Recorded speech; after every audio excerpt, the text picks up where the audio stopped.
Marathi versus non Marathi नहीं लड़ रही हूँ। मेरा ये है मराठी वर्सेस इंसानियत।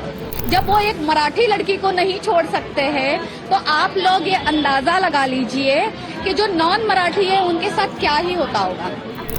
संजय निरुपम सर मेरे साथ यहाँ पे आए थे। मैं उनका बहुत बहुत धन्यवाद करती हूँ कि उन्होंने मेरे लिए आवाज़ उठाई है, वो मेरे साथ खड़े रहे हैं। मेरे लिए ये एक आश्चर्यचकित बात है कि संजय निरुपम सर ने मेरे लिए आवाज़ उठाई है।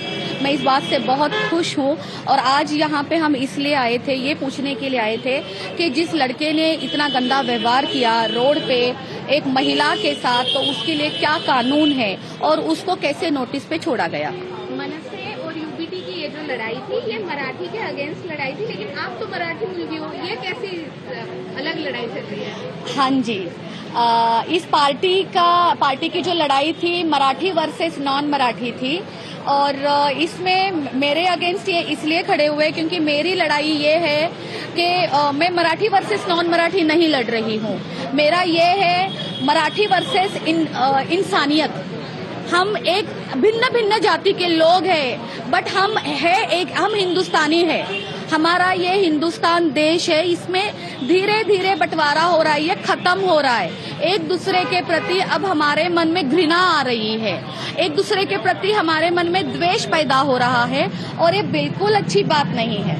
ये सबको पता है कि आप बहुत अच्छी मराठी बोल रही है, आप मराठी है, लेकिन आप एक बिजनेस वुमेन भी है, क्योंकि आपका नेल आर्ट स्टूडियो है। I check with that. तो इस बिजनेस में क्या कोई इम्पैक्ट हो रहा है? आपको कैसी धमकियां आ रही है? क्या आपके कस्टमर्स पे इम्पैक्ट हो रहा है? ना जी, ना, बिल्कुल भी नहीं। मेरे बिजनेस पे कोई असर नहीं पड़ेगा।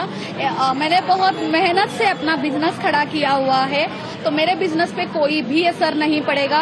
और रही बात वो लोग जो मुझे टारगेट कर रहे हैं, वो कितना टारगेट और करेंगे। जब वो एक मराठी लड़की को नहीं छोड़ सकते हैं तो आप लोग ये अंदाजा लगा लीजिए कि जो नॉन मराठी है उनके साथ क्या ही होता होगा। धमकियां कैसे आ रही है? आपने कहा था कि ओशीवारा पुलिस स्टेशन में आपको धमकी आई है, तो इसीलिए क्या आप अम्बोली पुलिस स्टेशन में भी ऐसा हो रहा है?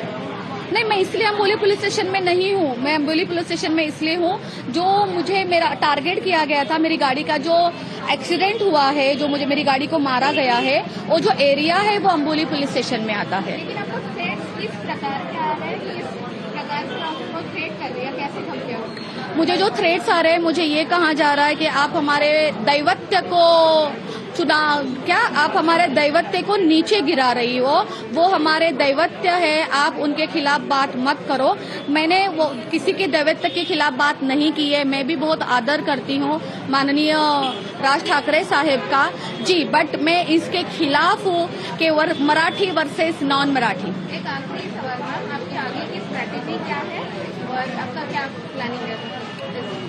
मेरी आगे की मैंने अभी कुछ सोचा नहीं है। इतना जरूर है कि मैं अपने आप को न्याय दिला के रहूंगी, और मैं अपने साथ जितने नॉन मराठी है मैं उनके साथ भी खड़ी हूँ। मैं पीछे नहीं हटने वाली। Subscribe to One India and never miss an update. Download the One India app now.